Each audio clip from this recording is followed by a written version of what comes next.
Je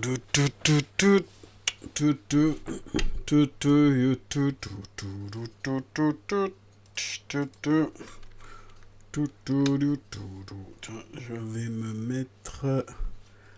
Salut Super Fabli, comment ça va? J'essaie de voir où je me mets aujourd'hui. Là.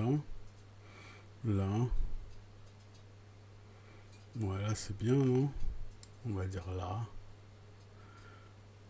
Ça va, ça va. Je suis fatigué, mais on fait du stream quand même.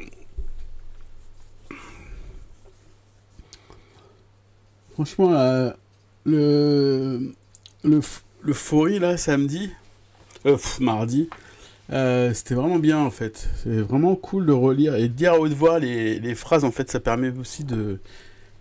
Finalement, ça fait des clics dans le cerveau. Donc, du coup, c'est plutôt pas mal, du tout, de ce point de vue-là. Donc, on attend qu'il y ait peut-être une personne de plus, je sais pas. Je sais pas si c'est vraiment aussi central que ça qu'il y ait des gens en plus. Voilà, je sais pas si on voit bien. Bon bah j'espère qu'on voit bien. Voilà.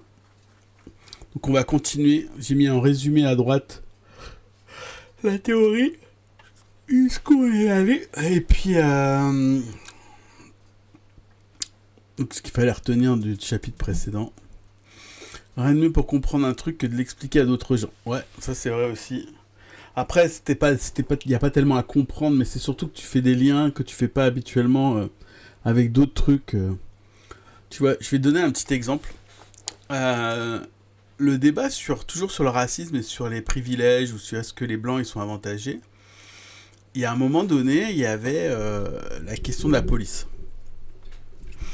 Et la police, sur la question de la police, moi j'avais été assez surpris parce que souvent ce qu'on dit c'est que personne, en fait la police c'est pas un jeu à somme nulle, hein. Il n'y a pas un nombre fixe de coups de matraque et que voilà, on peut toujours augmenter la répression ou on peut la diminuer. Et donc il n'y a pas d'avantage à ce que les racisés subalternes soient plus opprimés quand toi tu l'es moins. C'est pas un avantage parce que c'est juste que eux, ils ont un désavantage. Et donc, tu peux pas le voir comme un avantage. Et donc, ça, c'était la théorie de base. Et donc, effectivement, sur la police, tu dis, tiens, c'est pas un jeu à somme nulle. En fait, un peu. Déjà, dans la tête des gens, ça, c'est ce qu'on voit dans le Fori, dans le lit, tu vois, toutes les réactions, notamment de racistes, vous avez pas mieux à arrêter que quand tu es... par exemple, tu te prends une prune et t'es en train de dire ouais, mais en fait, les vrais crimes, ils sont ailleurs. En fait, tu veux, en fait, les gens, ils veulent réprimer ce qu'ils considèrent être comme plus de crimes, c'est-à-dire les personnes, souvent dans les cités racisées, quoi. Ils sont dans leur tête que la quantité de matraque, elle est fixe. Donc ça, c'est assez... Pardon. Je pense que ça se voit, en fait, dans cette histoire. Et donc ça a fait clic ici. Et... sur la police, pour moi, c'est un bon exemple qu'en fait, t'as un avantage vis-à-vis de la police quand t'es blanc que quand tu l'es pas. Et que tu peux même, y compris, utiliser et instrumentaliser la police à ton avantage dans plein de situations. Et pas que la police d'ailleurs, hein. La justice, le milieu carcéral, etc., etc. Puisqu'il va juger en moyenne plus favorablement ta faveur. C'est plus facile d'avoir... D'ailleurs, ça s'est vu, hein, les disputes de quartier...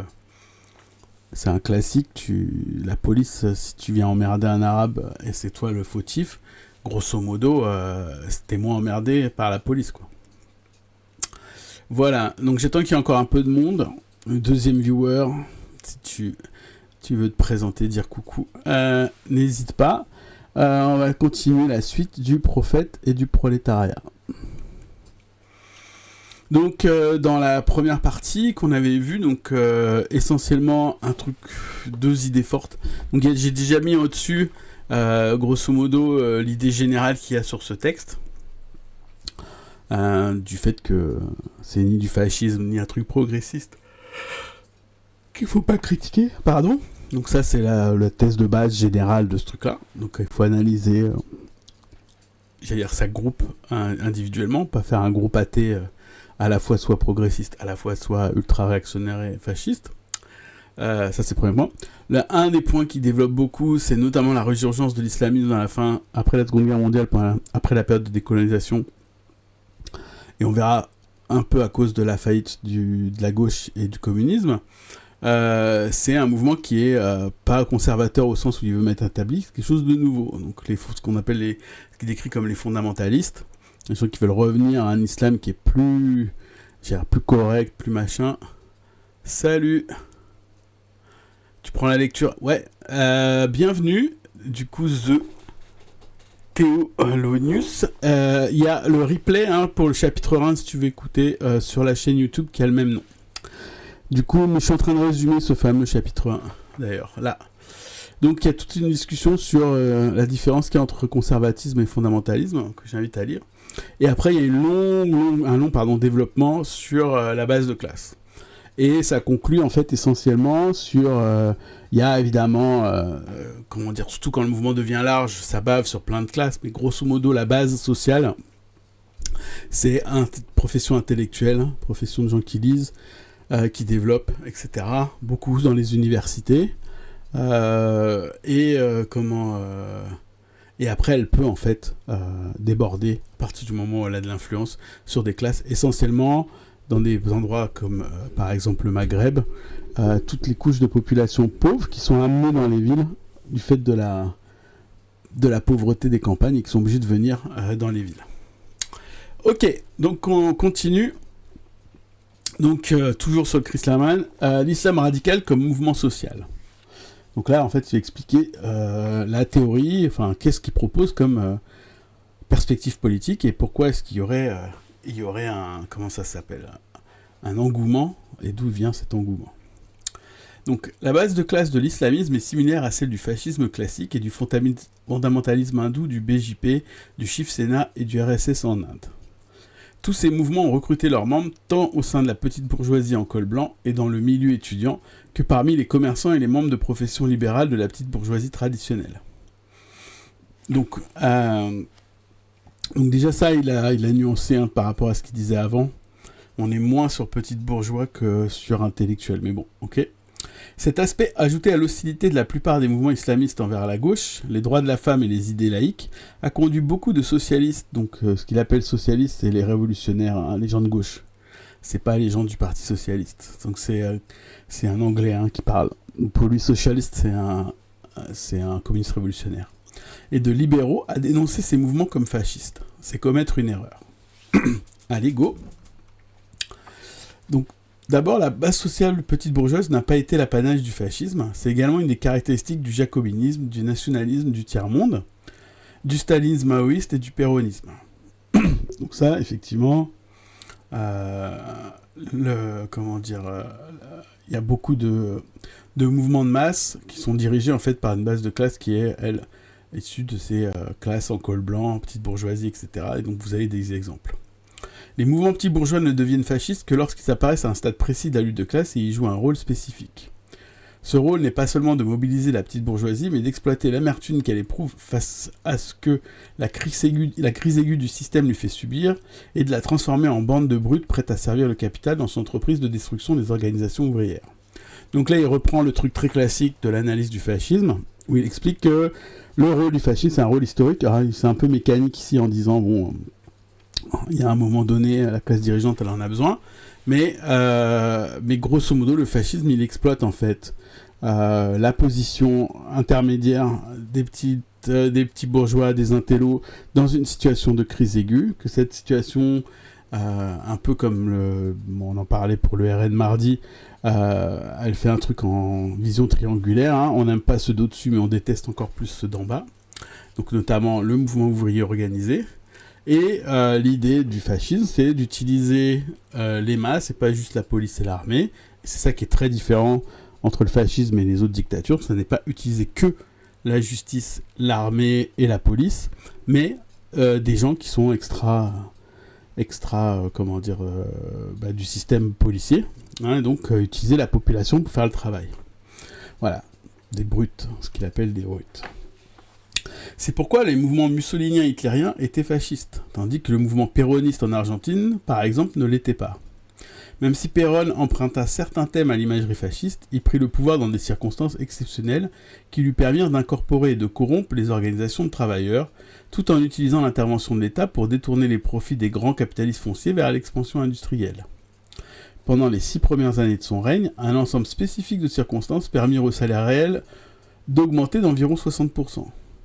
C'est tout le contraire de ce qui serait produit sous un régime vraiment fasciste. Donc évidemment, le but du fascisme étant d'écraser la résistance ouvrière, c'est pour, en pratique, baisser les salaires. Pourtant, l'intelligentsia libérale et le Parti communiste argentin continuent de qualifier le régime de péronisme nazi. Ce qui fait qu'aujourd'hui, la majeure partie de la gauche à l'égard de l'islamisme.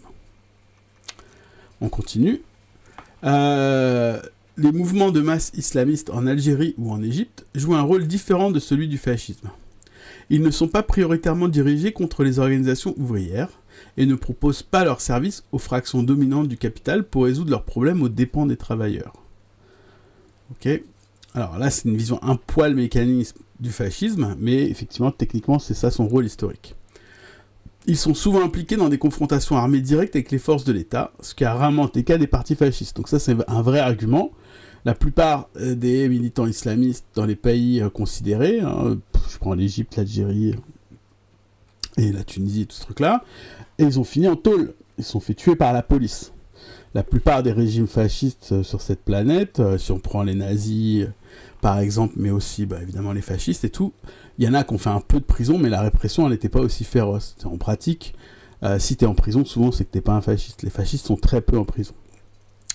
Loin d'être des agents directs de l'impérialisme, donc là aussi, il faut se rappeler qu'un des trucs du fascisme, le fait que ça a un impact important sur la planète, le fascisme, c'est que souvent c'est sur des pays qui ont des potentialités impérialistes. Donc évidemment l'Allemagne, évidemment l'Espagne, évidemment l'Italie. L'Italie a redécouvert en fait son impérialisme en réclamant ce qu'il pensait avoir en Éthiopie, en Libye, etc. etc. Donc ça c'est effectivement un des aspects du fascisme, c'est d'être pro-impérialiste. Okay, donc loin des agents directs de l'impérialisme, ces mouvements ont repris à leur compte des slogans anti-impérialistes, donc en général nationalistes, et ont entrepris des actions anti-impérialistes qui ont considérablement gêné de très importants intérêts capitalistes nationaux et internationaux. Alors en Algérie pendant la Seconde Guerre du Golfe et en Égypte contre la paix avec Israël, en Iran contre la présence américaine après le renversement du Shah. Okay, donc ils s'opposent, notamment ils s'opposent aux US et à Israël, donc on s'oppose à l'impérialisme, ce que ne fait pas en général le fascisme. Donc la CIA avait obtenu la collaboration des services secrets pakistanais et d'États pro-occidentaux du Moyen-Orient afin d'armer des milliers de volontaires issus de cette région pour combattre les soviétiques en Afghanistan. Donc là il fait référence notamment à Ben Laden et à tous les moudjahidines musulmans qui ont combattu l'invasion russe en Afghanistan. Okay. Aujourd'hui que ces volontaires rentrent au pays, ils se rendent compte qu'ils ont combattu pour les États-Unis alors qu'ils pensaient se battre pour l'islam. Ils constituent maintenant un farouche noyau dur d'opposants à presque tous les gouvernements qui les avaient poussés à partir. Alors je rappelle juste que ce texte est écrit en 1994. Donc toute la période en Afghanistan, là, les Russes sont partis. Et la période de 94 jusqu'à, grosso modo, l'arrivée des talibans, je ne sais plus en quelle année c'était l'arrivée des talibans, c'est une période de bataille entre seigneurs de guerre. Après, il y a eu l'arrivée donc des talibans. Donc c'est ces personnes-là qui pensaient se battre pour l'islam. Ok.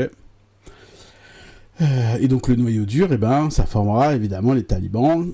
Et après, plus tard, le 11 septembre et toutes ces choses-là. Pardon. Même en Arabie Saoudite, où l'État utilise tous les moyens pour imposer l'interprétation wahhabiste ultra-puritaine de la charia islamique, la loi religieuse, l'opposition revendique aujourd'hui le soutien de milliers de combattants afghans, dégoûtés par l'hypocrisie d'une famille royale de plus en plus intégrée à la classe dominante capitaliste internationale.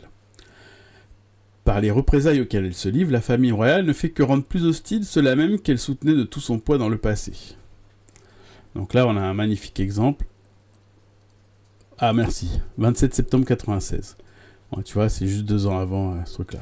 Très bien, merci, super Fabli. Elle a suspendu toute aide financière au fils algérien parce qu'il avait soutenu l'Irak pendant la Seconde Guerre du Golfe et a déporté un milliardaire saoudien qui a financé les islamistes égyptiens. Encore une fois, les fascistes sont en général pas des opposants au régime. Voilà, c'est le cas ici. Ceux qui à gauche ne voient dans l'islamisme qu'un mouvement fasciste oublient de tenir compte de l'effet déstabilisateur des mouvements islamistes sur les intérêts capitalistes au Moyen-Orient et finissent par se ranger du côté de l'État, qui sont les alliés les plus fidèles de l'impérialisme et du capitalisme local. Donc là, ils jouent un argument qui va sans cesse revenir. C'est à partir du moment où tu qualifies les islamistes comme fascistes, tu vas soutenir l'État qui va lutter contre le fascisme en arrêtant les islamistes. Et ce qui se passe en règle générale, peut-être qu'il va l'évoquer après, c'est qu'une fois que tu as arrêté ces fameux fascistes-là, tu arrêtes tout le monde. Donc c'est exactement ce qui s'est passé pour tous les groupes de gauche, en l'occurrence. On continue. C'est l'attitude qu'adoptèrent notamment ceux qui, dans la gauche égyptienne, étaient influencés par les vestiges du stalinisme. Ce fut également le cas d'une grande partie de la gauche en Iran dans la phase finale de la première guerre du Golfe, lorsque l'impérialisme américain envoyait sa flotte pour combattre l'Iran aux côtés de l'Irak. Et c'est ce qui risque d'arriver à la gauche laïque en Algérie, où on est au bord d'une guerre civile entre les islamistes et l'État. Et ben c'est exactement ce qui s'est arrivé, et on a eu la décennie horrible en Algérie, et évidemment la perte de la gauche, de ce point de vue-là. Mais s'il est erroné de caractériser les mouvements islamistes de fascistes, il est tout aussi incorrect de les qualifier purement et simplement d'anti-impérialistes ou d'anti-étatiques. Bon, ça, on a beaucoup moins de mal à convaincre les gens là-dessus, mais on va quand même le faire. Ils ne se contentent pas de convaincre les classes et les États qui exploitent et dominent la majorité de la population. Ils luttent également contre la laïcité, évidemment, les femmes qui refusent de se plier à la notion islamique de pudeur, contre la gauche, et dans certains cas très importants, contre les minorités ethniques ou religieuses. Les islamistes algériens établirent leur emprise sur les universités à la fin des années 70 et au début des années 80, en organisant avec la complicité de la police des expéditions punitives contre la gauche. Donc là, ils servaient à ce moment-là d'instrumentaliser pour se battre contre la gauche. Ils pouvaient tout à fait, à un moment donné où c'est important, être utilisés et instrumentalisés par l'État. C'est pour ça d'ailleurs qu'à ce moment-là, tu pouvais aussi avoir l'idée que ça pouvait être des fascistes. La première personne qu'ils assassinèrent n'était pas un représentant de l'État, mais un militant trotskiste. À l'occasion de la foire du livre de 1985, ils dénoncèrent le Hard Rock Magazine, l'homosexualité, la drogue et la musique punk. Dans les villes algériennes où ils ont établi leur fief, ils organisent des attaques ayant pour cible les femmes qui osent dévoiler un petit morceau de peau. La première manifestation du FIS en 1989 venait en réponse aux manifestations féministes et laïques dénonçant la violence islamiste, dont les femmes étaient les principales victimes. Leur hostilité ne s'exprime pas seulement contre l'État et le capital étranger, mais aussi contre plus d'1 million de citoyens algériens qui, par l'éducation qu'ils ont reçue, et dont ils ne sont évidemment pas responsables, ont pour première langue le français, mais aussi contre les 10% de la population qui parlent berbère plutôt qu'arabe. Donc ce n'est clairement pas un mouvement de gauche, en fait, de ce point de vue-là. De même, en Égypte, les groupes islamistes armés assassinent des laïcs et des islamistes qui sont en profond désaccord avec eux. Ils encouragent les musulmans à la haine communautaire et tentent de susciter des pogroms contre la minorité copte qui représente 10% de la population. C'est toujours le cas d'ailleurs, ça a toujours été le cas pendant encore bien après ce passage écrit. En Iran, entre 79 et 81, l'aile khoméniste de l'islamisme exécuta quelques 100 personnes pour crimes sexuels comme l'homosexualité et l'adultère. Ses partisans exclurent les femmes du système judiciaire et organisèrent des bandes de nervis, les Hezbollah, pour attaquer les femmes non voilées et les partisans de la gauche. La répression qu'ils menèrent contre les islamistes de gauche, les moudjahidines du peuple, fit des milliers de victimes. Donc là, on parle carrément de la direction du régime iranien, évidemment. En Afghanistan, les organisations islamistes qui avaient mené une guerre longue et sanglante contre l'occupation soviétique se massacrèrent les unes des autres à l'arme lourde après le départ des Russes. Des zones entières de Kaboul furent entièrement détruites. Des zones entièrement détruites. Et ben, comme ça au moins. Ok, donc on peut continuer la liste. Je pense qu'il va beaucoup insister évidemment là-dessus. En fait, même quand les islamistes mettent l'accent sur l'anti-impérialisme, ils l'épargnent bien souvent.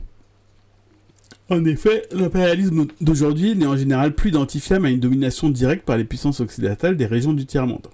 Donc ça, il n'y a plus à part Israël, il n'y a plus réellement de colonies directes dans le monde. C'est aujourd'hui un système mondial de classes capitalistes indépendantes, privées et d'État, intégrées dans un marché mondial unique. Certaines classes dominantes sont plus puissantes que d'autres. Donc là, on est sur une version de l'impérialisme où il y a juste une homogénéité des classes dominantes par rapport à des pays. Okay, mais c'est à peu près le même système. Okay, le contrôle qu'elles exercent sur l'accès aux échanges commerciaux et sur le système bancaire, parfois la force pure et simple, donc l'armée, leur permet d'imposer leurs propres conditions. Ces classes dominantes sont à la tête du système d'exploitation. Mais leurs subalternes sont les classes dominantes de pays moins riches, chacune enracinée dans l'économie nationale. Donc là, il rappelle évidemment le truc classique, que s'il y a une homogénéité de classes dirigeantes, eh ben dans le coin local où tu es, tu restes une classe dirigeante quand même si tu es plus faible. Voilà. Donc c'est un peu faible comme analyse, mais bon, on va continuer comme ça pour l'instant. Okay, on en reparlera. Elle profite également du système en s'intégrant de plus en plus dans les réseaux multinationaux majeurs et en investissant dans les économies des pays avancés, même s'il leur arrive à l'occasion de se retourner contre ceux d'en haut. Donc il parle de compétition avec d'autres capitales. Voilà, donc ça, cette version d'impérialisme, elle est un peu bizarre, hein, où tout le monde est à peu près le même, hein, il y a juste des différences.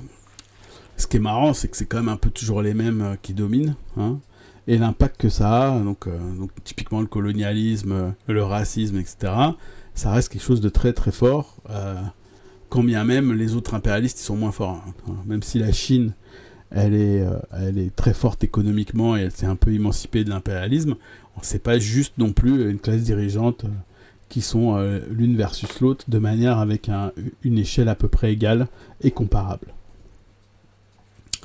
Donc la souffrance qu'endure la grande majorité de la population n'est pas due uniquement aux grandes puissances impérialistes et à leurs agences comme la Banque mondiale et le Fonds monétaire international.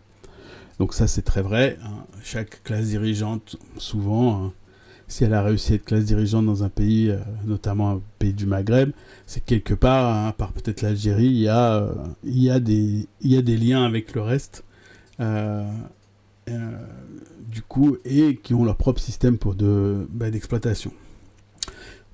Elle résulte aussi de la participation enthousiaste des capitalistes moins puissants et de leur état à l'exploitation. Voilà, c'est exactement ce que je viens de dire. Ils sont directement responsables de l'introduction des mesures qui appauvrissent les gens et brisent leur vie. C'est sous leur responsabilité que la police et les prisons sont utilisées pour écraser toute résistance. Donc là, il dit un truc qui est évident, c'est que les directions des pays sous domination anti-impérialiste peuvent avoir un discours anti-impérialiste tout en étant des oppresseurs locaux. Ça, bon, pareil, je pense qu'on n'est pas surpris. La différence est de taille avec l'impérialisme classique des empires coloniaux, lorsque les colons occidentaux contrôlaient l'État et avaient la responsabilité de la répression. Les classes exploiteuses autochtones oscillaient entre la résistance à l'État, lorsque celui-ci portait atteinte à leur intérêt, et la collaboration avec lui, comme rempart contre ceux qu'elles-mêmes exploitaient. Donc là, c'est un poil compliqué, il fait une référence vraiment à un truc un peu, qui n'existe plus. Elle dit que la classe dirigeante, elle se retrouvait entre deux feux. Des fois, elle contrôlait pas tout. Et des fois, elle avait besoin de la puissance occupante pour mater ses propres travailleurs. Donc, elle n'était pas nécessairement aux avant-postes de la défense du système d'exploitation contre la révolte. Okay, donc maintenant, elles le sont. Elles font partie du système malgré les querelles occasionnelles. Elles ne jouent plus désormais le rôle d'opposants ambivalents. Voilà. Donc, la classe dirigeante, quelle qu'elle soit dans n'importe quel pays, n'a plus de rôle d'opposant ambivalent, mais a des querelles occasionnelles. Ok ? Donc ça, c'est marrant comme vision. J'avais oublié que Raman, il voyait des choses comme ça. Ok, il y a vraiment plus réellement de hiérarchie dans les États. C'est rigolo. Ouais, bon, il faudrait creuser là-dessus. Donc, grosso modo, ce qui veut dire, c'est que les classes dirigeantes locales, hein, elles ont leur propre agenda et elles sont à combattre. Par conséquent, toute théologie qui se contente de considérer l'impérialisme étranger comme l'ennemi à abattre est lutte remise en cause sérieuse du système. Elle exprime l'amertume et la frustration de la population, mais la détourne de l'attaque contre ses véritables ennemis. Donc les vrais ennemis, ce serait la classe dirigeante immédiate et pas la classe dirigeante générale que serait l'impérialisme. Donc ça, typiquement, on peut tout à fait discuter de ça à la lumière, par exemple, de la Palestine. C'est pas tout à fait vrai ce qu'il dit. Ceci est vrai de la plupart des différentes versions de l'islamisme, tout comme de la plupart des nationalistes tiers-mondistes. Donc oui, parce qu'il vient de dire que c'est exactement le même schéma de pensée. Il désigne un ennemi bien réel, le système mondial, et se confronte parfois violemment à l'État, mais il voile les responsabilités de la majeure partie de la bourgeoisie locale. C'est pourtant le partenaire le plus durable de l'impérialisme. Une étude récente menée par Abrahamian, donc le même qui citait d'ailleurs la dernière fois, sur le roménisme en Iran, compare celui-ci au péronisme et à des formes similaires de populisme. Khomeini reprit des thèmes très radicaux. À certains moments, il semblait même plus radical que les marxistes. Mais il continuait de défendre la propriété petite bourgeoise. Ce radicalisme petite bourgeois le rapprochait beaucoup des populistes latino-américains, en particulier des péronistes. Donc ça, c'est très intéressant de voir ces similitudes entre typiquement Perón et Khomeini. Abrahamian poursuit, par populisme, j'entends un mouvement des classes moyennes possédantes qui mobilise les classes inférieures, en particulier les pauvres des villes, grâce à une rhétorique radicale dirigée contre l'impérialisme, le capitalisme étranger et l'establishment politique. Les mouvements populistes promettent d'augmenter considérablement le niveau de vie et de rendre le pays complètement indépendant des puissances étrangères. Donc, clairement, un truc qui est en lien avec la lutte de libération nationale. Plus important encore, en attaquant le statu quo par cette rhétorique radicale, il coupe volontairement court à toute menace à l'encontre de la petite bourgeoisie et du principe de propriété privée. Donc en fait, il s'oppose facilement au communisme.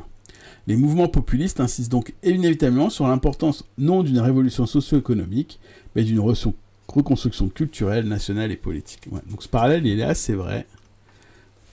Le programme économique d'émancipation des mouvements péronistes et islamistes, en fait, il repose, il n'y en a pas, mais il repose essentiellement sur plutôt des imageries culturelles de lutte contre l'impérialisme et des imageries nationales.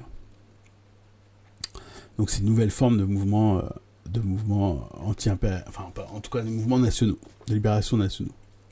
De tels mouvements obscurcissent les questions. Ils évitent toute lutte réelle contre l'impérialisme pour s'en tenir à une lutte purement idéologique contre ses effets culturels.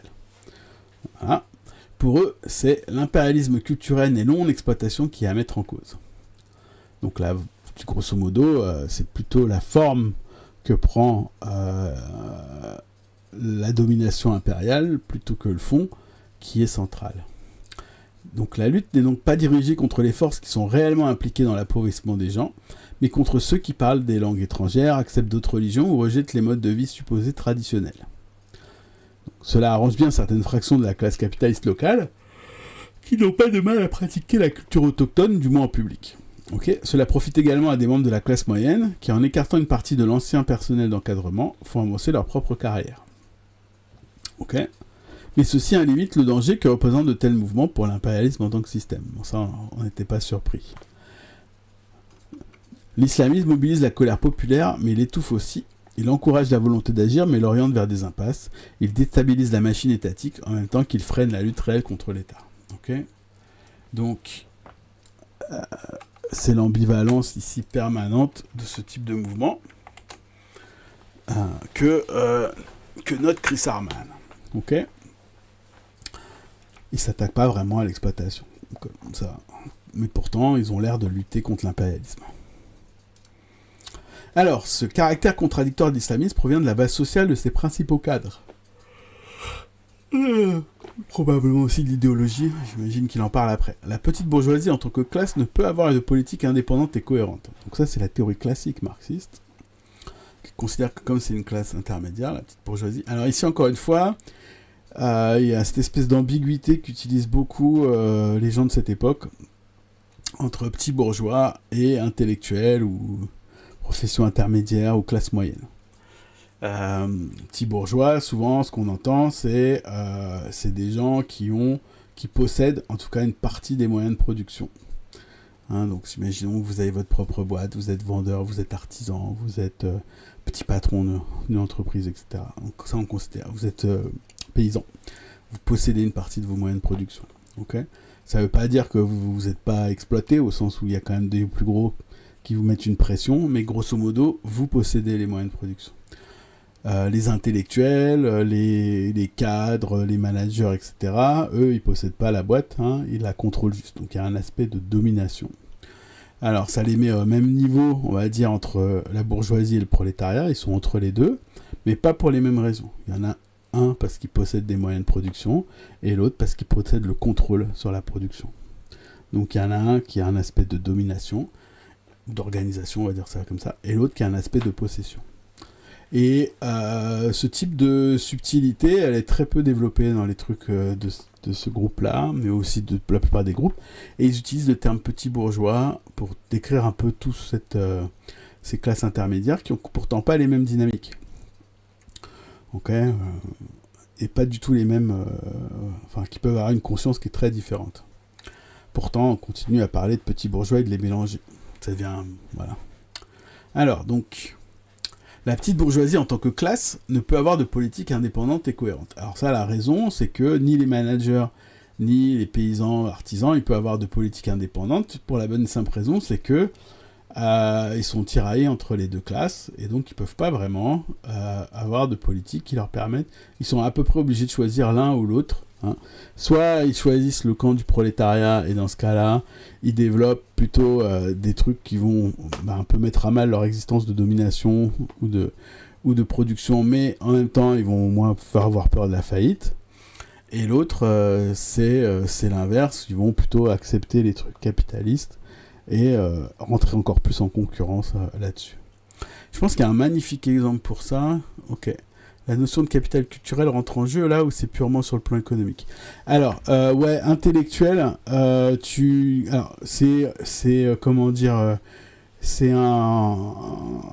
peux avoir cadre et intellectuel, mais c'est juste du côté où tu possèdes pas les moyens de production. Alors après, c'est pas non plus hyper défini, mais effectivement, le fait que tu sois intermédiaire fait que soit parce que tu as des sous, soit parce que tu as du capital culturel. En pratique, souvent, tu peux transformer ton capital culturel en vrai capital. Il y a une espèce de pseudo-interchangeabilité entre les deux. Mais ouais, après, c'est pas tellement le but du truc, mais c'est vrai que je voulais souligner que c'est des trucs qui sont pas assez travaillés chez les trotskistes et les marxistes en général. Les questions de qui possède les moyens de production, et on a cette espèce de truc de zone grise d'intello, mais y compris des gens comme les profs d'université, les profs au lycée, les médecins. Est-ce que les médecins, c'est des prolétaires ? Et donc, du coup, ça, c'est une vraie question. Est-ce qu'un médecin à l'hôpital, c'est un prolétaire ? Un médecin qui a sa propre officine, qui a son propre labo, son propre cabinet, est-ce que ça devient un petit bourgeois ? On voit bien quand même que, c'est à peu près la même personne, elle gagne d'ailleurs à peu près pareil. Tu peux gagner plus quand tu es en cabinet, mais grosso modo, c'est le même niveau, on va dire, à peu près le même niveau social qui est relativement élevé. Du coup, voilà, ça c'est des vraies questions. Parce que dans un cas, tu possèdes ton moyen de production, tu as ton cabinet, et dans l'autre cas, tu es juste chef d'un truc où tu contrôles pas tout en fait. Mais tu es salarié. Et salarié, techniquement, c'est que tu vends ta force de travail pour vivre. Voilà. Alors, pour le capital culturel, c'est à peu près la même chose. C'est les profs, les professions intellectuelles, les journalistes, etc. Ça reste des salariés, mais ils peuvent s'échapper au prolétariat par justement la transformation de capital culturel en capital économique. Mais c'est vrai que c'est... moi je voulais juste souligner que ce terme petit bourgeois, il est trop peu précis, et il évoque trop de choses différentes. Bon, voilà, ici il faut mesurer un peu ce que ça veut dire. Donc, je redis, blablabla, ceci a toujours été vrai de la petite bourgeoisie traditionnelle, petits marchands commerçants et membres des professions libérales travaillant à leur compte. Donc là, il définit exactement ce que c'est que la petite bourgeoisie. C'est des gens qui possèdent leurs moyens de production, ils ne sont pas notamment salariés par exemple là-dessus. Ceux-ci ont toujours été pris en étau entre un désir de sécurité qui les poussait au conservatisme et l'espoir d'un changement radical qui leur bénéficierait individuellement. Okay. Mais c'est tout aussi vrai aujourd'hui de la nouvelle petite bourgeoisie paupérisée ou de la classe moyenne potentielle que sont les étudiants désœuvrés, plus pauvres encore, dans les pays moins avancés économiquement. Donc là, il appelle ça une nouvelle petite bourgeoisie paupérisée, voilà. Alors que ce serait plutôt une classe moyenne, etc., ici qui est plus pauvre. Elle aussi rêve d'un âge d'or hypothétique dans le passé. Elle peut penser que son avenir dépend du progrès social général que provoquerait un bouleversement révolutionnaire. Mais elle peut tout aussi bien s'en prendre à d'autres catégories de la population qui, en bénéficiant d'une mainmise injuste sur les emplois de la classe moyenne, les empêchent de réaliser leurs aspirations. Les catégories visées sont particulièrement les minorités ethniques et religieuses, ceux qui parlent une langue différente, et les femmes qui, en devenant salariées, ne font aucun cas du respect de la tradition. Ok, donc là, c'est des couches qui sont susceptibles de faire du combat collectif, mais qui sont aussi susceptibles de ne pas en faire, et de s'en prendre plutôt à des sous-groupes plutôt que à leurs dirigeants. Okay, et donc, voilà, on a un magnifique exemple ici sur tous les gens qui ont fait des études supérieures, notamment dans les pays du Maghreb, qui se retrouvent au chômage et à faire des boulots de prolo. Ce ressentiment-là, il est clairement... il peut être exploité, notamment pour viser d'autres types de catégories de personnes. Alors, la position que ces classes moyennes adoptent ne dépend pas seulement de facteurs matériels immédiats. Elle dépend aussi des luttes à l'échelle nationale et internationale. Alors, juste aussi, ça aussi, les facteurs matériels immédiats, ça joue, mais ça joue pas tout le temps de manière très forte. Très souvent, il y a d'autres facteurs qui sont moins matériels, en tout cas qui semblent moins matériels au premier abord, mais qui sont très structurants dans la pensée des gens. Et ils peuvent tout à fait jouer dans les positions qu'on prend. Il ne faut pas oublier ça. On fait vraiment du réductionnisme marxiste si on pense que c'est ce qui drive la position, y compris la pensée, y compris la vision du monde, etc., de classe. C'est juste des intérêts matériels immédiats. Donc elle dépend aussi des luttes à l'échelle nationale et internationale. Ainsi, dans les années 50 et 60, les combats anticolonialistes inspiraient la majeure partie de la classe moyenne potentielle du tiers-monde. Donc là, il dit un truc très important, qu'il y avait dans une dynamique hégémonique de lutte contre l'impérialisme inspirée par le maoïsme, la lutte de l'inspiration nationale. Du coup, ça entraînait plus facilement des classes moyennes. D'accord ? Et ce point-là, il est extrêmement important.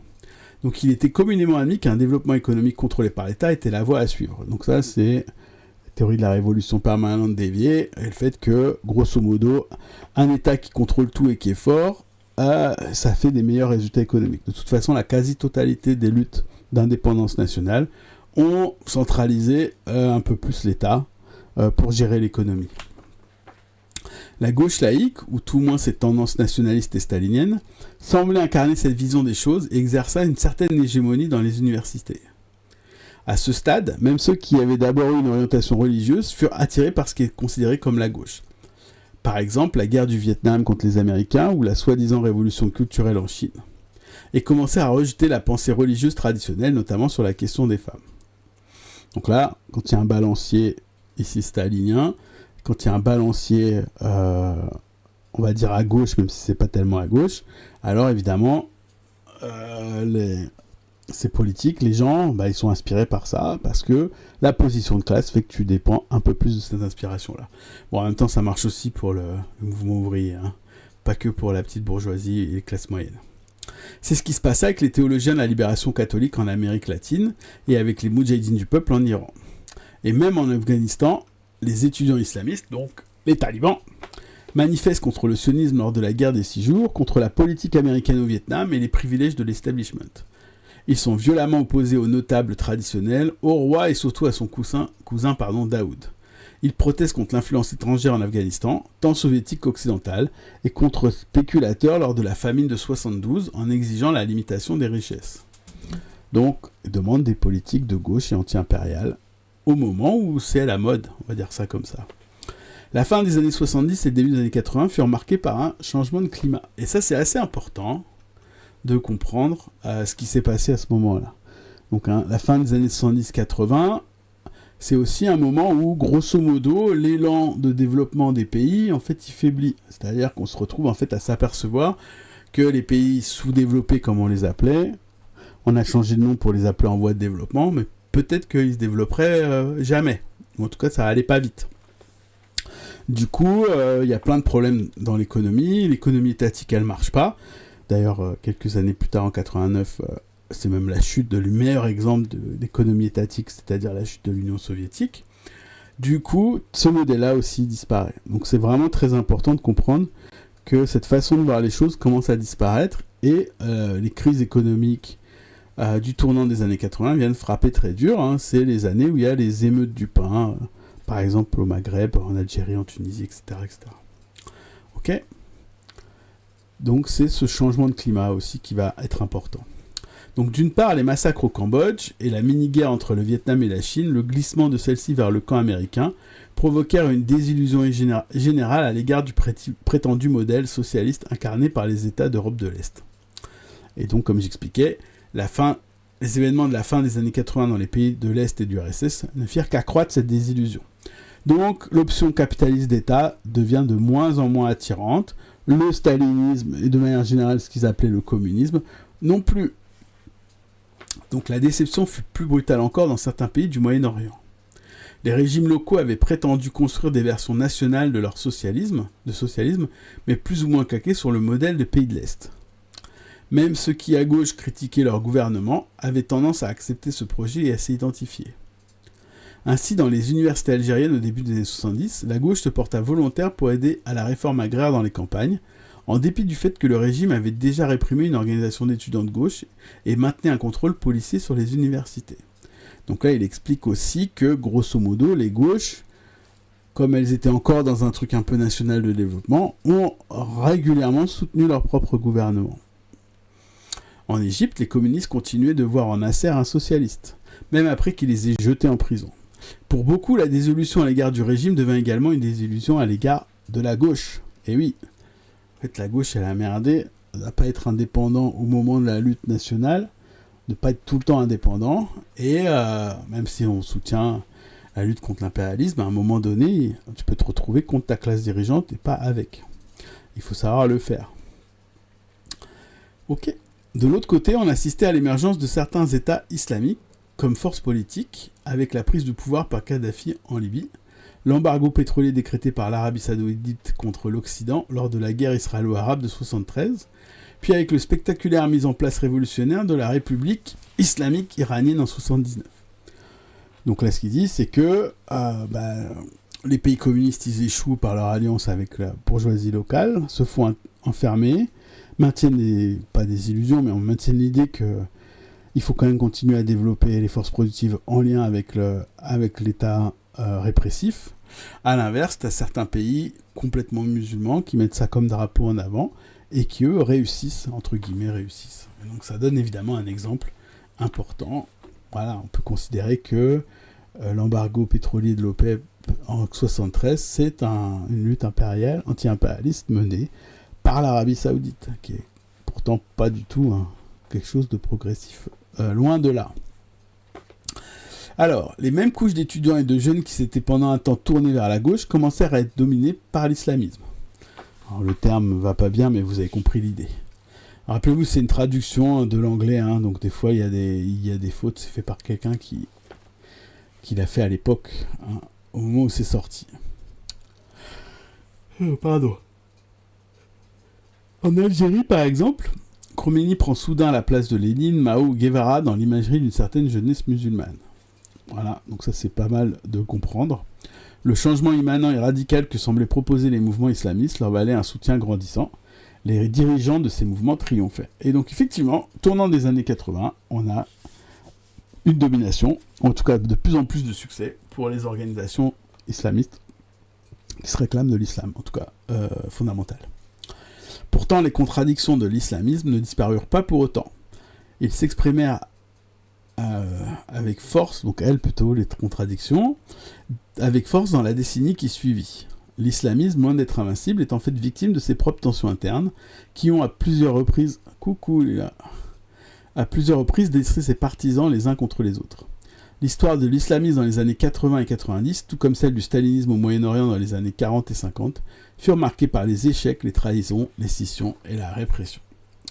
Ok, donc là, ça finit cette partie-là. Donc, je rappelle ce qui a été dit dans cette section. Oui, vas-y. N'hésite pas à faire ta vaisselle. Du coup, je résume avant, comme ça, t'as pas trop loupé. Donc, la fois d'avant, on avait fait la base de classe, là. Et là, donc, Arman, grosso modo, explique que ça peut avoir des aspects anti-impérialistes par moment, mais bien souvent, il y a des aspects qui sont pro-étatiques locaux. Ça rend le mouvement qui est à la fois non fasciste, mais en même temps pas progressiste. Donc ça, c'est le premier point. Le deuxième point de cette section, c'est de dire aussi que, les stratégies, notamment de la gauche et du stalinisme, et du nationalisme arabe de manière générale, dans cette période-là, 70-80, alliée à une crise en fait économique majeure du capitalisme mondial, a fait en sorte qu'en fait, les gens se sont détournés de la gauche pour devenir, en tout cas un certain nombre d'entre eux, de plus en plus tournés vers les thèses des mouvements islamistes. Voilà. Donc du coup, maintenant, il explique les dynamiques de ces organisations islamistes. Ok, les contradictions de l'islamisme, le cas de l'Égypte. Donc l'Égypte, effectivement très important. Donc je redis, ce texte est écrit en 94, donc évidemment, on pourrait maintenant voir ça à la lumière des événements qui ont eu lieu après. Essentiellement, évidemment, la chute du régime de Moubarak en 2011, l'élection de Morsi, qui est donc un frère musulman, la même année, son éviction à la fois par la foule, mais à la fois par l'armée en 2013, et l'imposition d'une dictature extrêmement violente et brutale, à l'arrivée donc de Sisi en 2013, là-dessus. Donc je rappelle notamment à l'époque que une grosse partie de la gauche, était opposée à Morsi et a fait en sorte, grosso modo, que Sisi arrive au pouvoir. Okay, donc on a toujours cette même dynamique là. Let's go. Ok. Le caractère contradictoire de l'islamisme s'exprime dans la manière dont celui-ci envisage le retour au Coran. La conception peut se résumer à une réforme des valeurs de la société existante, c'est-à-dire un simple retour aux pratiques religieuses qui laisseraient intactes les structures fondamentales de la société. Ou bien, elle peut impliquer un renversement révolutionnaire de la société. Donc les deux façons. C'est soit on adapte, on fait des lois pour ramener, donc des lois symboliques pour ramener les bonnes mœurs, les bons comportements, et donc la société ira mieux. Soit ça, c'est pas possible, et il faut tout changer dans la société. Et les deux existent dans l'islamisme. Cette contradiction apparaît à la fois dans l'histoire de l'ancienne association des frères musulmans en Égypte, dans les années 30, 40, 50. Et dans celle des nouveaux mouvements islamistes radicaux des années 70, 80 et 90. L'association des frères musulmans se développa rapidement dans les années 30 en attirant avec elle les déçus du parti nationaliste bourgeois, le WAFT, qui était compromis avec les Anglais. Donc oui, si tu veux faire de l'impérialisme, tu ne collabores pas avec l'occupant. Les frères musulmans profitèrent des multiples revirements de la gauche communiste sous l'influence stalinienne, qui alla jusqu'à soutenir la fondation de l'État d'Israël. C'est vrai que j'avais oublié que Staline a soutenu la fondation de l'État d'Israël. J'avais oublié ce détail. Enfin, j'avais pas oublié, mais à chaque fois, de m'en rappeler, ça me choque. Donc, à l'opposé, en recrutant des volontaires pour aller combattre en Palestine et dans la zone du canal de Suez contre l'occupation britannique, les frères musulmans semblaient appuyer une lutte anti-impérialiste. Ok ? Donc, ils ont soutenu les Palestiniens. Et je vous rappelle que pour le canal de Suez, il y a même eu une sombre baston en 56, avec justement Israël, la France et... c'est quoi le troisième pays ? C'est l'Angleterre, je crois. Et ça a été évidemment remis en cause par les US et l'URSS. Ok. Alors, donc on a l'impression que les frères musulmans, puisqu'ils sont du bon côté en fait de la barricade dans ce côté-là, ils participent à une lutte anti-impérialiste. Mais au même moment où la fraternité atteignait sa popularité maximale, les problèmes commencèrent. Ses dirigeants s'appuyaient sur une coalition de forces hétéroclites tirant dans les sens différents. Ils recrutaient une masse de jeunes issus de la petite bourgeoisie, entretenaient des liens avec le palais royal, traitaient avec l'aile droite du WAFT et complotaient avec les jeunes officiers de l'armée. Ok ? Donc en fait, l'organisation politique des frères musulmans était, en tout cas, des problèmes d'orientation politique, ce qu'a l'air de dire Chris Harman. Au fur et à mesure que les grèves, les manifestations, les assassinats et la défaite militaire en Palestine et la guérilla dans le canal de Suez déchiraient la société égyptienne, la fraternité elle-même risquait de se désintégrer. Beaucoup de ses membres s'indignaient de la conduite personnelle du secrétaire général Abidine, le beau-frère de Banna. Banna lui-même condamna les membres de la fraternité qui assassinèrent le premier ministre Noukrachi. Après la mort de Banna en 1949, son successeur au poste de guide suprême découvrit avec consternation l'existence d'une branche terroriste secrète dans l'organisation. Waouh! Je connais très très peu l'histoire des frères musulmans. La prise du pouvoir par les militaires conduite par Nasser entre 52 et 54 provoqua une division frontale de la fraternité entre ceux qui soutenaient le coup d'État et ceux qui s'y opposaient. Donc quand on maintient les contradictions, à un moment donné, ça se voit dans l'organisation. Il en résulta des affrontements physiques entre les groupes rivaux pour le contrôle des postes clés d'organisation. Une perte de confiance fondamentale envers les dirigeants permit finalement à Nasser d'écraser ce qui avait été à une époque une organisation très puissante.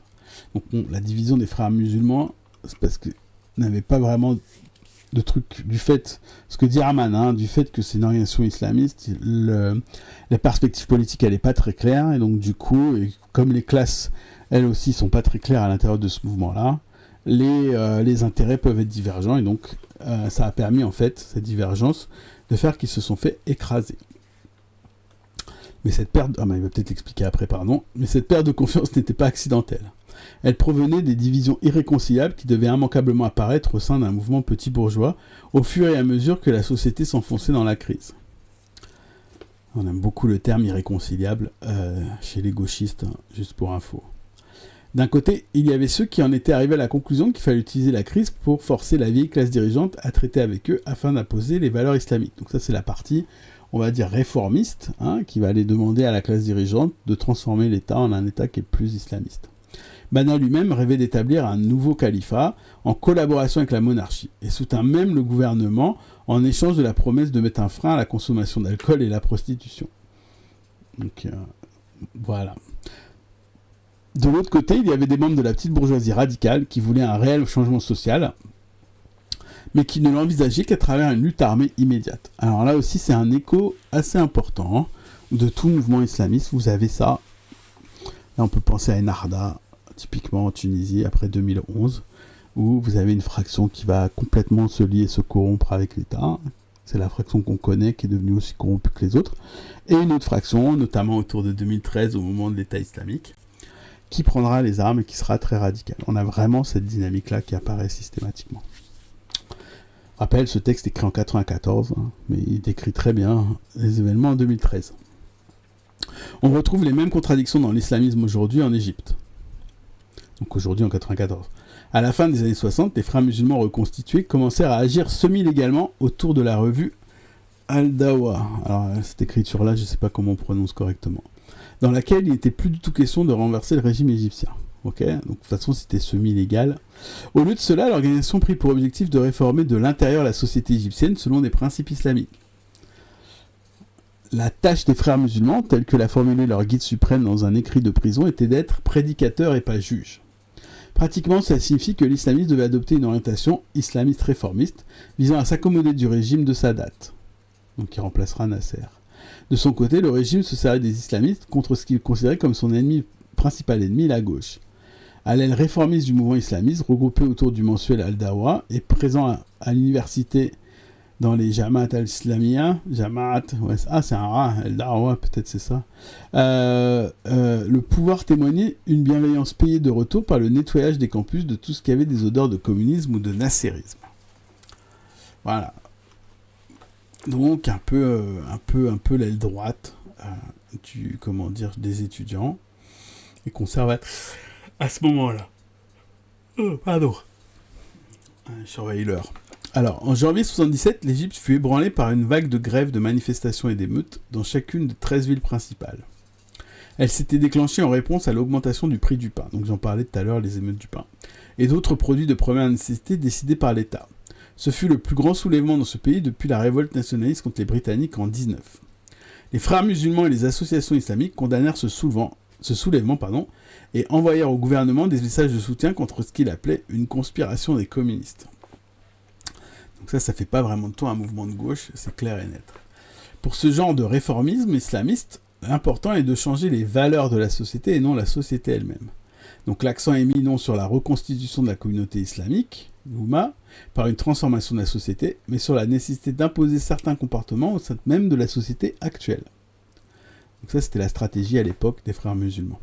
En outre, l'ennemi n'est pas l'État ou les oppresseurs locaux, mais des forces extérieures qui sapent la stricte observance à l'islam. Al-Dawa désigne la communauté juive, la croisade, c'est-à-dire les chrétiens y compris les coptes, le communisme et le laïcisme. Voilà. Alors il n'est pas le désigne, mais il monte du doigt. Okay. C'est par la lutte pour imposer la charia, le système légal codifié par les juristes islamiques à partir du Coran et de la tradition islamique, que ces forces peuvent être combattues. Donc c'est plutôt un combat visant à obtenir de l'État qu'il impose un certain type de culture à la société, plutôt qu'un combat pour renverser le renversement de l'appareil de l'État. Donc voilà, donc ça c'était la stratégie, je répète, des frères musulmans à ce moment-là. Une telle perspective correspond tout à fait aux aspirations de plusieurs groupes sociaux. Ceux traditionnels qui adhèrent à une certaine version de l'islamisme, ceux qui restent de la vieille classe foncière et les marchands, ceux qui furent autrefois les jeunes islamistes radicaux mais qui ont depuis réussi en faisant fortune en Arabie Saoudite ou en se hissant à des places confortables dans les professions libérales de la classe moyenne, et à des islamistes radicaux qui ont perdu la foi dans un changement social radical après la répression que l'État leur a fait subir. On a donc une adaptation du mouvement des frères musulmans au réformisme, on va dire ça comme ça, de droite. On va pas dire ça aussi comme ça. Mais cette perspective ne correspond pas du tout aux aspirations frustrées de la majorité des étudiants paupérisés, des anciens étudiants ou de la majorité des anciens paysans auxquels se mêlent les étudiants dans les quartiers les plus pauvres des villes. Ceux-là sont attirés par des interprétations nettement plus radicales de la notion de retour au Coran. Ils ne se contentent pas d'attaquer l'influence de l'étranger sur les États islamiques en place, mais remettent en cause ces États eux-mêmes. Ok, donc on a une version de l'islam un peu plus radicale qui coexiste avec celle qui était dominante à l'époque. Ainsi, un texte de référence des islamistes égyptiens, Jalons sur la route de l'islam, est un livre écrit par l'un des frères musulmans pendu par Nasser en 66, Saïd Qutb. Celui-ci ne dénonce pas seulement la banqueroute des idéologies staliniennes et occidentales, il affirme qu'un État qui se dit islamiste peut très bien reposer sur la barbarie anté-islamiste. Ou, alors Jahiliya, nom donné par les musulmans aux sociétés pré-islamiques d'Arabie. Seule une avant-garde de l'Oumma, menant une révolution inspirée de l'exemple de l'unique génération coranique, peut remédier à une telle situation, c'est-à-dire qu'il se retire de la société comme Mohammed le fit lorsqu'il quitta la Mecque pour construire une force capable de la renverser. Okay, on est donc vraiment sur un truc fondamental de retour, notamment à la destruction de l'État.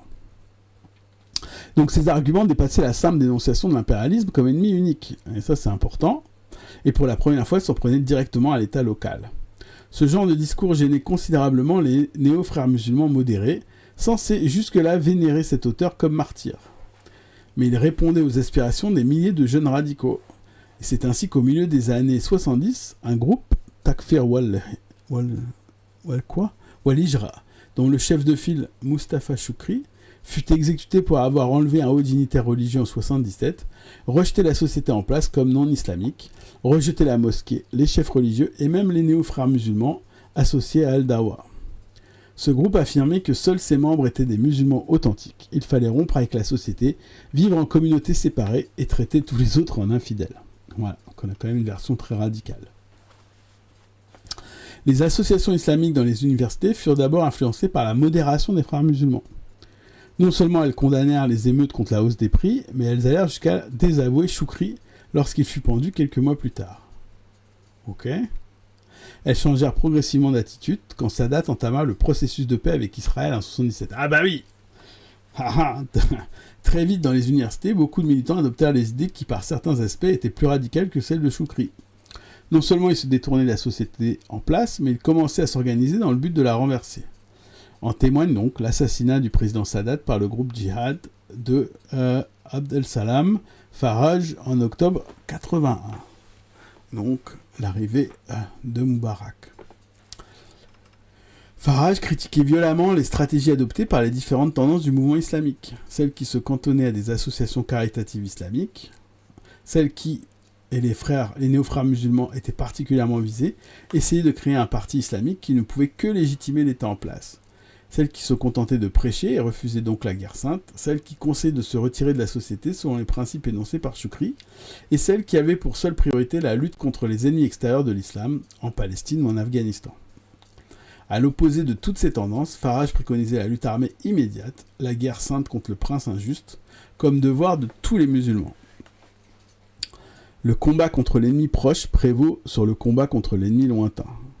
La raison de l'existence du colonialisme ou de l'impérialisme dans nos pays musulmans est due à ces gouvernements impies là. Afin de commencer par s'en prendre à l'impérialisme, c'est de faire œuvre utile plus glorieuse et de perdre son temps. Donc c'est dit, l'ennemi principal, c'est c'est l'État qui est là, et l'impérialisme, c'est quelque chose d'inutile et peu glorieux. Pardon. De la théorie de Farage découlait naturellement la perspective de l'insurrection contre l'État. Oui. Mais il n'y avait pas moins d'importantes divergences au sein même du groupe entre la section du Caire, dont l'objectif premier était de détruire l'État infidèle, et celle d'Asyut, en Haute-Égypte, qui considérait que l'obstacle majeur à la propagation de l'islam, c'était le prosélytisme chrétien. D'accord. On voit où on va en venir. Concrètement, le groupe Asyut dirigeait principalement ses attaques contre la minorité copte, des paysans pauvres pour la plupart. Cette politique avait déjà été suivie par des étudiants du Jama'a avec un succès effrayant quelques mois auparavant et avait provoqué des combats meurtriers entre communautés, d'abord dans la ville de Minya en Haute-Égypte, puis au Caire dans le quartier Al-Zawiya Al-Amra. D'autre part, et là encore dès le printemps 1980, les Jamaat n'hésitaient pas à souffler sur les braises de la tension interconfessionnelle pour mettre l'État en mauvaise posture et manifester qu'elles sont prêtes à se substituer et à prendre la relève.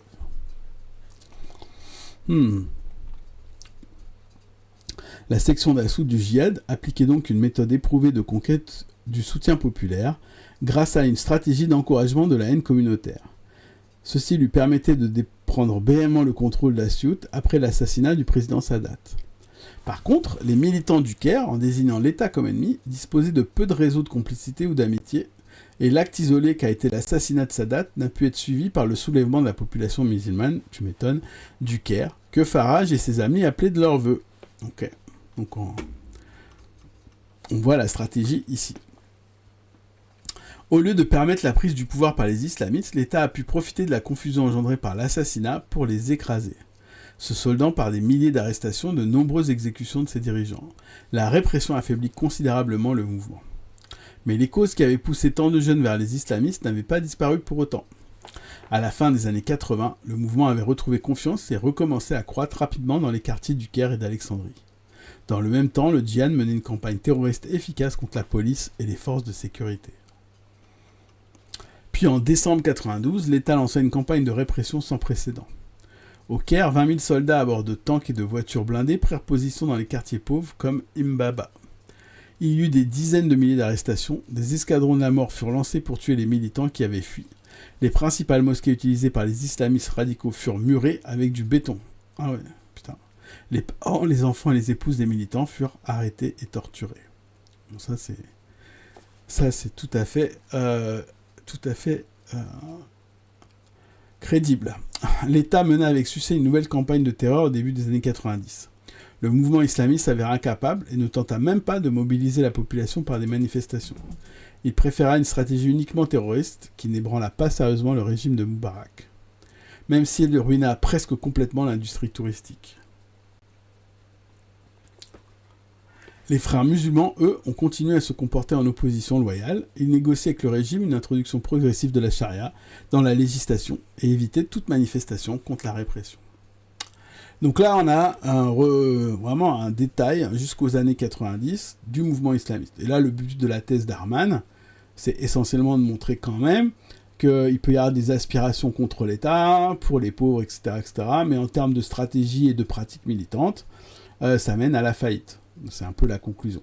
D'une part parce que, grosso modo, l'ennemi à abattre, dans le cas par exemple d'Asyut, c'est un autre, minorité communautaire, ou d'autre part parce que la stratégie, en l'occurrence de lutte, s'avère inefficace, soit parce que on a la version réformiste, celle qui fait alliance et qui veut y aller petit à petit, ou bien la version terroriste qui pense qu'il suffit de tuer le dirigeant pour que tout se passe, les gens se soulèvent. Voilà. Donc on retrouve en fait des dynamiques qu'on peut retrouver dans d'autres mouvements politiques, pas que musulmans. Donc relativement d'ailleurs assez standard. Et une des raisons, c'est effectivement, en tout cas pour Arman, la base de classe et le fait que dans l'ambivalence, on peut mettre plein de choses et on peut pourtant continuer à s'appeler islamiste. Ok, donc on continue un petit peu. On va faire le cas de l'Algérie. Ok, donc, le cas de l'Algérie, rappelez-vous, ce texte il est écrit en 94. Donc il n'y a pas tout ce qui s'est passé en Algérie après. Allez, go. Donc les contradictions de l'islamisme, le cas de l'Algérie. Donc les contradictions, c'est toujours la même. Un côté, un truc réactionnaire, un côté, un truc qui peut être anti-étatique et anti-impérialiste. Et on va voir que c'est constamment ça. Ok, donc l'histoire de la montée et de la radicalisation de l'islamisme en Algérie est à bien des égards comparable à celle du mouvement égyptien. Bon, ben voilà. Le dictateur algérien qui règne au milieu des années 60 et à la fin 70, Boumedienne, encourageait l'islamisme modéré comme contrepoids à la gauche et à ses adversaires historiques au sein du mouvement de libération qui a mis fin au colonialisme français. Donc ça c'est la même stratégie, il y aura la même stratégie par Bourguiba, Maroc je connais moins, en Tunisie. L'idée c'est de laisser les mosquées modérées, en tout cas on pense, pour pouvoir faire contrepoids politique aux opposants de gauche. En 70, l'État fut à l'origine d'une campagne d'islamisation orchestrée par le ministre de l'Enseignement originel et des Affaires religieuses, Mouloud Kassem, qui dénonça la dégradation des mœurs et les influences occidentales responsables du cosmopolitisme, de l'alcoolisme, l'une des principales causes de divorce, le snobisme, qui consiste à toujours suivre l'Occident dans ses turpitudes et ses acrobaties et adopter le semi-nudisme simplement parce qu'il vient de lui. Ok. Comme ça au moins c'est clair. Les islamistes saisirent cette occasion pour accroître évidemment leur influence. Ils obtinrent des financements provenant de propriétaires terriens inquiétés par la réforme agraire, en échange de la propagation d'un message capable de séduire les couches les plus pauvres de la société. L'islam est menacé par l'intrusion communiste et athée dont la révolution agraire est porteuse. Tel sera le thème de propagande. Les arabo-intégristes vont y centrer leurs efforts en diffusant leurs idées dans les quartiers les plus défavorisés, après avoir bâti des mosquées en tôle qui seront ultérieurement transformées en constructions en dur. Notables lésés par la révolution agraire, ouvriers et désœuvrés mécontents de leurs conditions, prêteront une oreille complaisante aux sirènes intégristes. Donc je sais pas qui écrit ça, là, 71. Qui est-ce qui écrit 71 ? On dirait du Gilles Kepel. Non. Rouadjija. Qui c'est ? Ok. Allez, on remonte.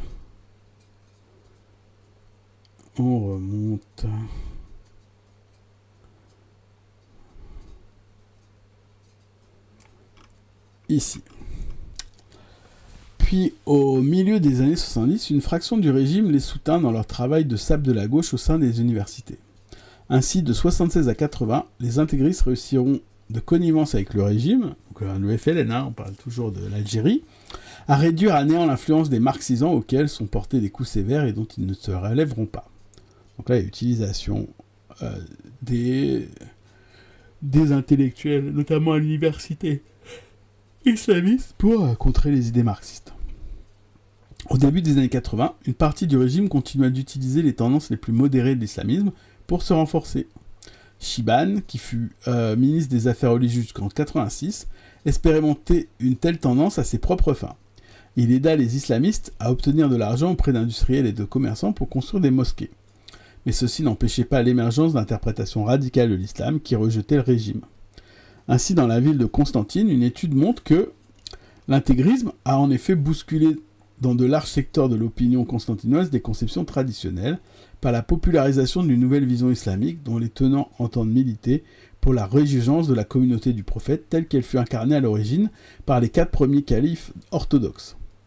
Aussi, l'intégrisme tire sa force et son emprise sur de larges pans de la société, des frustrations dont souffre une partie de la jeunesse, c'est laissé pour compte du système social et économique. Donc, bon, c'est toujours à peu près la même dynamique. La puissance de cette interprétation de l'islam força même le ministre des Affaires religieuses à employer les intégristes au poste d'imam dans les mosquées à la place de ceux qui prenaient des idées modérées. Ok, donc une grosse influence de l'islam à la fin des années 80 en Algérie. Le régime était en train de perdre le contrôle de la machine qu'il avait lui-même mise en marche pour en finir avec la gauche. Au lieu de contrôler les masses pour le compte du régime, l'islamisme canalisait toute leur amertume et leur haine à l'égard de ses chefs, qui, même s'ils évoquaient à tout moment de la lutte de libération des années 60, constituaient désormais une classe dominante privilégiée. Okay, donc la street cred de la guerre d'indépendance commençait à diminuer. La crise économique qui frappa la société algérienne au milieu des années 80, donc toujours la même dynamique, approfondit l'amertume, alors que la classe dominante se tournait de nouveau vers les capitalistes occidentaux qu'elle avait un temps dénoncés afin de résoudre la crise. Et l'agitation islamiste contre les francisans, corrompus par des valeurs occidentales, devenait souvent une attaque contre les intérêts d'une couche mince mais influente de technocrates très qualifiés qui constituent le nouveau noyau d'une classe nouvelle salariée bureaucratique. Donc on passe de la lutte contre l'impérialisme on shift avec la lutte contre l'État local. Donc le régime se retourna contre les islamites vers le milieu des années 80, emprisonnant certains de ses dirigeants. Le président Chadli accusait les imams de politique démagogique. Cette politique n'eut pas pour effet de détruire les islamistes, mais plutôt d'en faire l'opposition du régime. Donc là, si vous vous souvenez des élections, vous ne souvenez peut-être pas, mais bon, c'est le début en fait de la guerre civile. Et avant, pour ça, il y a les élections, les fameuses élections, dans les années 80. Et puis le coup d'État en 91. Ceci devint évident en octobre 88. Toute l'amertume à l'égard de la classe dominante et du régime s'exprima lors d'un soulèvement qui ressemblait beaucoup à ceux qui éclataient dans les pays de l'Est un an plus tard. Ce mouvement commença par une série de grèves spontanées dans la région d'Alger, se transformant rapidement en confrontation de rue généralisée entre les jeunes et la police. Le peuple, tel un prisonnier libéré, a retrouvé sa volubilité et le sens de la liberté. Même les forces de police ne lui font plus peur. La Irak à l'époque. L'insurrection d'octobre 88 est avant tout la révolte de la jeunesse algérienne contre les conditions de vie qui ont été faites pendant près d'un quart de siècle de dictature militaire. Cette révolte ébranla les fondements même du régime.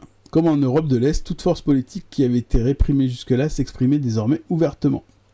Les journalistes écrivaient librement pour la première fois. Donc c'est une vague en fait 88. Et effectivement, c'est là où ils organisent des élections, peu après. Les intellectuels s'exprimaient sans réserve sur la société algérienne. Des hommes politiques de gauche comme de droite revenaient d'exil. Un mouvement de femmes s'organisait pour remettre en cause le code de la famille introduit par le régime, mais d'influence islamiste qui faisait des femmes des mineurs face aux hommes. Mais il fallut bien vite se rendre à l'évidence. Exception faite des zones berbères, les islamistes représentaient la force hégémonique de l'opposition. Leur influence était à bien des égards comparable à celle qu'allaient avoir les démocrates entre guillemets d'Europe de l'Est et du RSS l'année suivante. À la bienveillance qu'une partie du régime leur avait témoigné dans le passé, et au soutien qu'ils continuaient de recevoir de puissants États étrangers, donc notamment l'Arabie Saoudite qui aidait le mouvement financièrement, s'ajoutait la capacité à formuler un message qui cristallisait la colère de la majorité. Cependant, par leur nombre, leur réseau de mosquées, leur tendance à agir spontanément comme un seul homme et comme s'ils obéissaient aux ordres d'un comité central occulte, les islamistes sont apparus comme le seul mouvement capable de mobiliser des troupes et d'influer sur le cours des événements. Quelle surprise! Ce sont eux qui, sans être mandatés par quiconque, se présentent comme les porte-parole des insurgés et vont imposer comme les futurs dirigeants du mouvement. Donc on a aussi, ça s'est fait en partie pendant la Révolution en 2011 et après la Révolution en 2011. Aux abois et ne sachant à qui parler, après avoir fait taire les mitrailleuses, le pouvoir était lui aussi à la recherche de chefs représentatifs capables de formuler des demandes et de contenir une foule d'autant plus violente qu'elle était incontrôlable.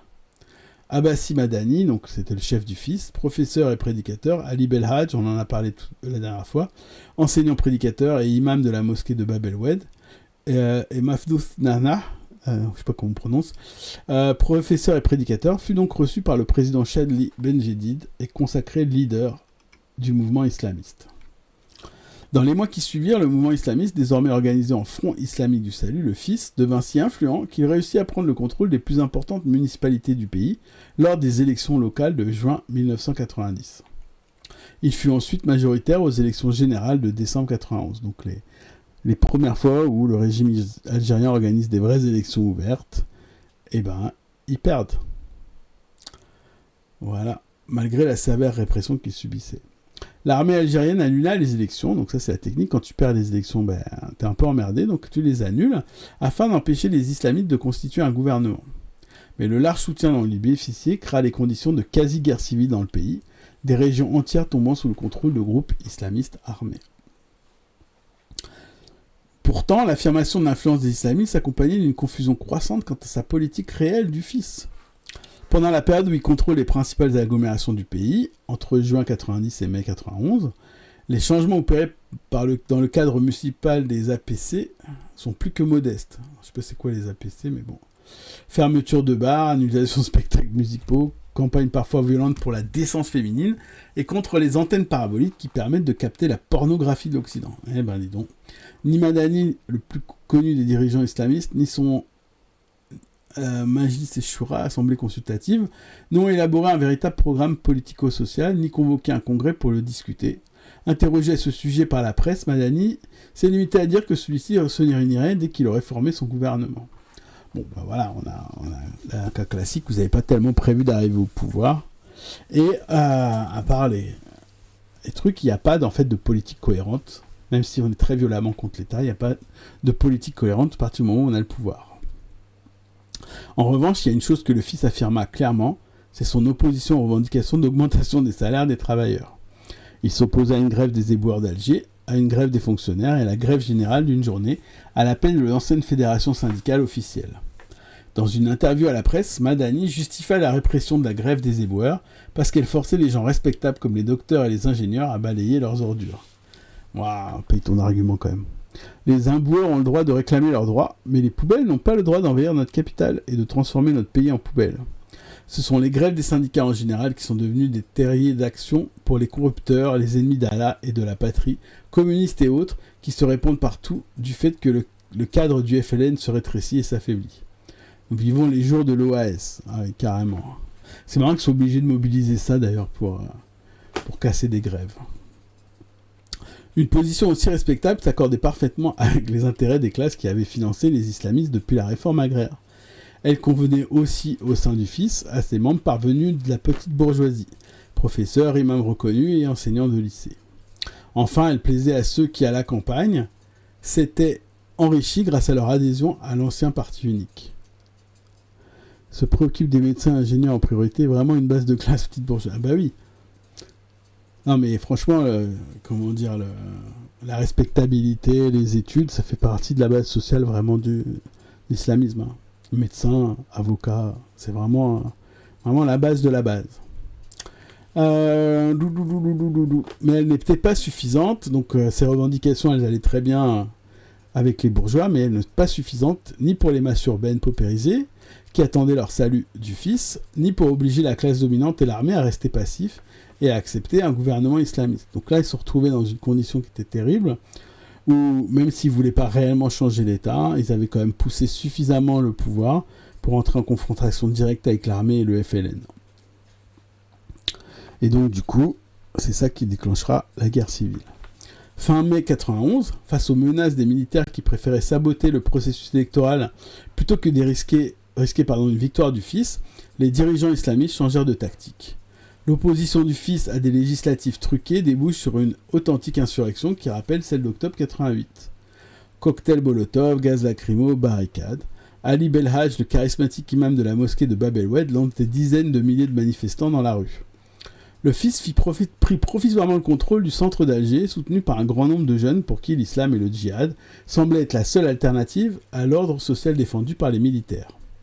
En réalité, plus le fils devenait puissant, plus il était tiraillé entre sa responsabilité et l'insurrection. Évidemment, il interdisait aux masses de faire grève en mai 91 et 2 mois plus tard, en mai 91, faisait appel à elle pour renverser l'État. Voilà, la contradiction hyper classique.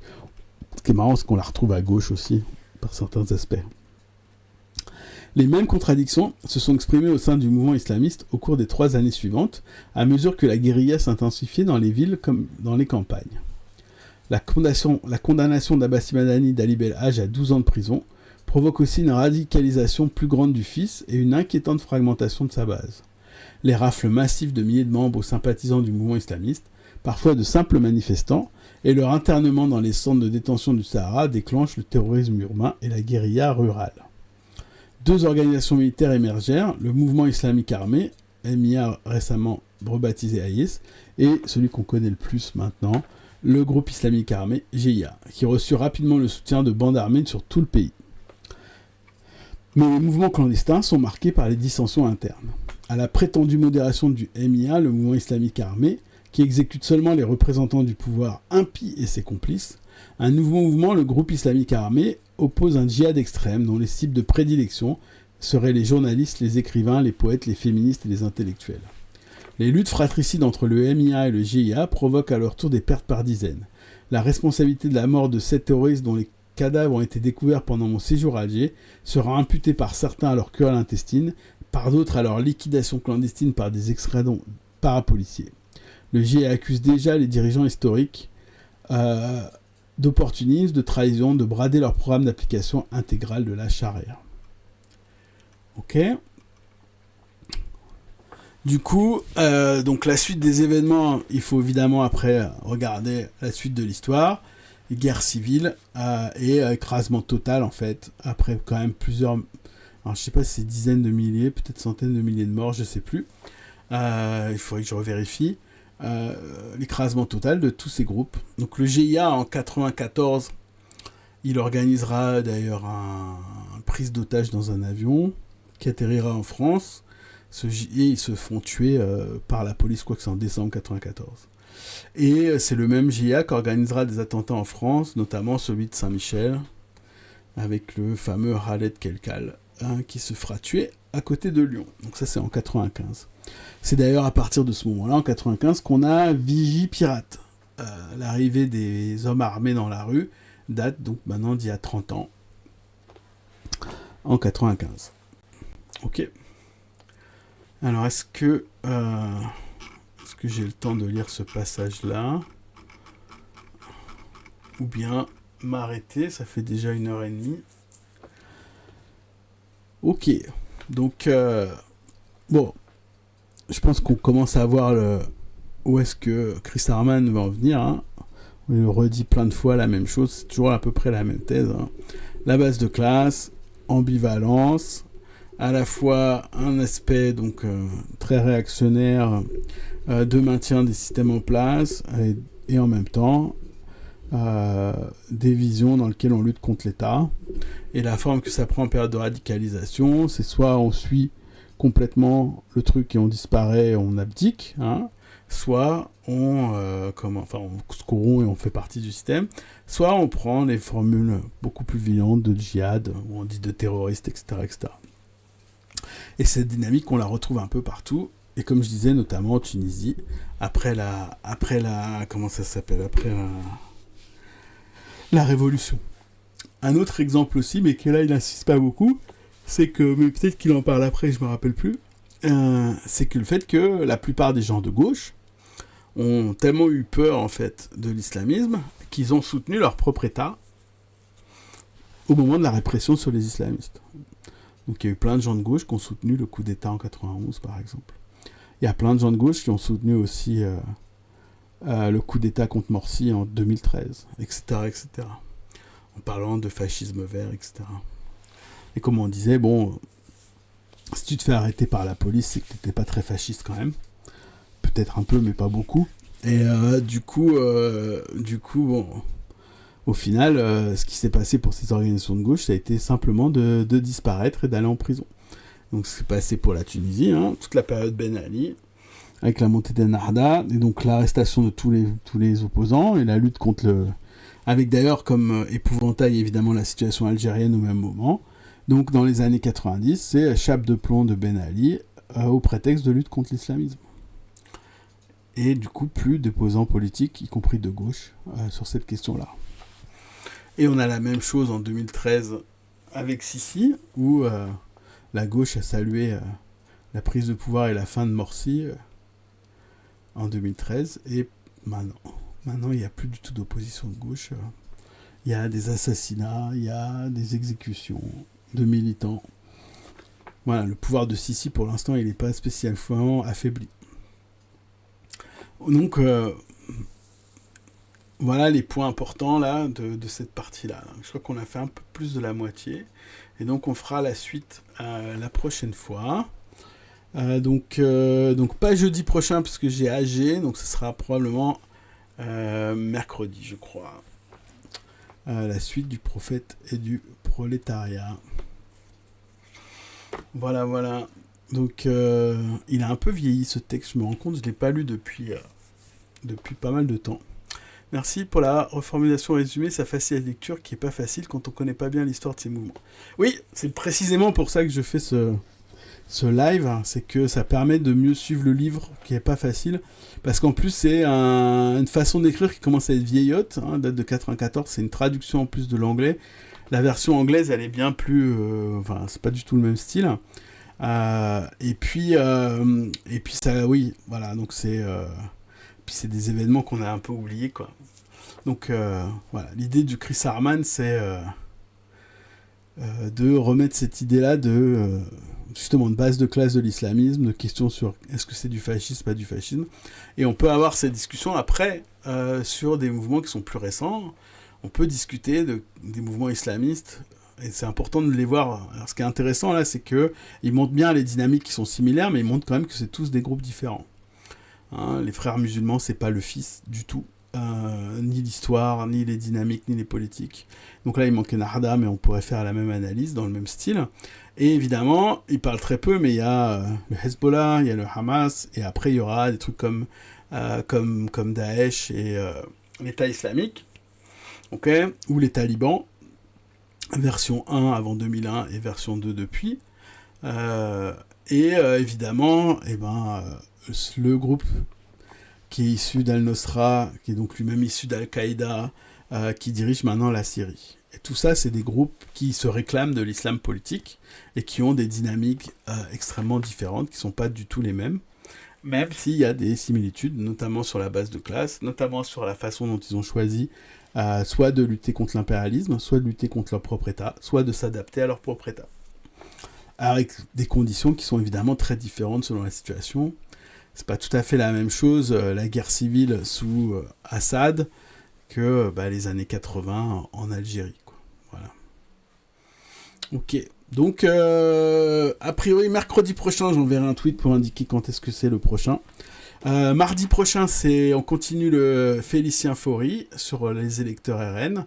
Cette série est très bien, donc le bouquin est vraiment très bien. Et le lire et l'expliquer, ça donne aussi plein de billes. Moi, je suis très content de faire cette série.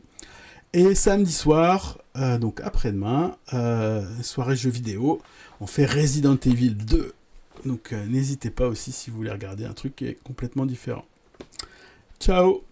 Je rappelle que tout ça c'est en replay sur la chaîne YouTube qui porte le même nom. Réponds à mon message. Oui, flemme. Le remastered. Oui, le remastered, oui, tout à fait. Enfin, il me semble que c'est le remastered, je ne vais pas vérifier. Mais c'est pas le vieux truc tout pourri, ouais, donc c'est le remastered. Il me semble qu'il est récent, le remastered. Donc, c'est celui-là, il y avait un bundle pas cher, là. J'ai pris de 2 jusqu'à 7. Et donc, on va faire le 2. C'était une demande, hein, on m'a demandé de faire le Resident Evil 2, donc on va faire celui-là. Et donc, si ça t'intéresse, j'ai fait For Solis, que je crois que je l'ai mis d'ailleurs... Ah non, je l'ai pas encore mis sur la chaîne YouTube, mais je vais mettre. Donc For Solis, c'est un jeu d'horreur sur Mars aussi, que j'ai fait le week-end dernier. Voilà. Salut tout le monde, à très bientôt.